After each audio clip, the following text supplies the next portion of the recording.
Okay, today I was wanting to remind you of a book that I wrote and put together a few years ago with all my poems in. It's called Insight into Darkness, Poetic Truth.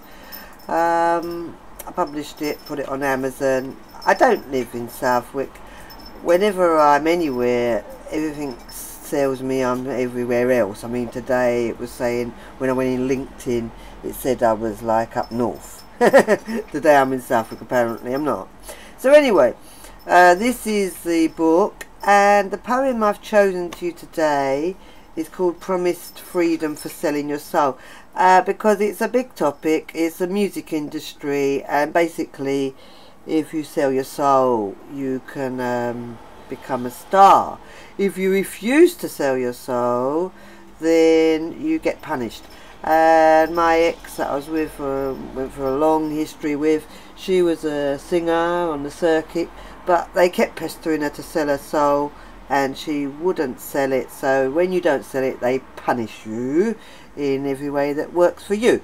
So this is a blog that I wrote about all that, and that's on Blogspot, which I've got loads and loads of blog spots. Higher Insight 1, 2, 3, 4, they're all different ones, but I mean, if you go down the page of any of my blog spots that are Higher Insight, you can find the topics that I've covered, like here.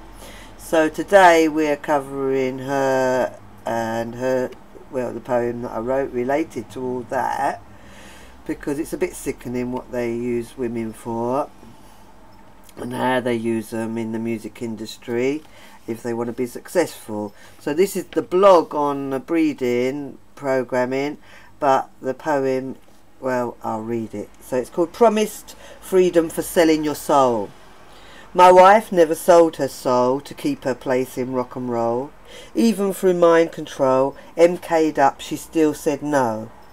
So just like Amy, they gave her crack cocaine, triggered Ra-Alter and shattered her brain.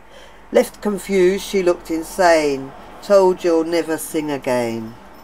My wife continued to refuse to sell, so she was put through living hell. Life handled to have guilt and shame. They took her children in care's name. Each birthday they asked again, sell your soul and all this will end. But she said no, I'll pray to the Lord to help me through, and he provided Mouthy Lou.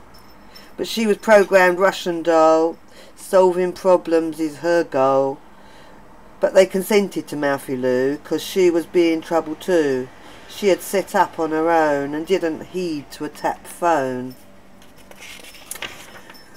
Let's burn Lou out, trying to save the child. Revoke care order, they returned her wild. Programmed to cause mayhem, problem solving arose again. Found the answer, mind control, wherein required to sell the soul. Deprogramming skills mastered to find many jigsaw pieces of memory behind. Amnesic walls created to hide multiple matters of the dark side. Amongst horrors of nightmares, traumas, were hidden births of babies, memories of daughters. In search to find the daughter by name, thinking the search may be in vain, we found a son, there was no doubt. The memory of his birth came out, and within his profile the daughter we found. Same facial expressions and vocal sound. Memories of more children came through, and an altar that is to return you. Plus a man appeared from back a day, maybe worked for the CIA. An altar recognised him with fear, and what happened after, I'm not clear. But communication broke down, her smile turned to a frown. The altar didn't like me in her space, wanted me gone without a trace. But the strategic removal of my ID and the precise planning, it is clear to me that the altar alone did not plan our split, but someone operated it. For much of the plan went pear-shaped.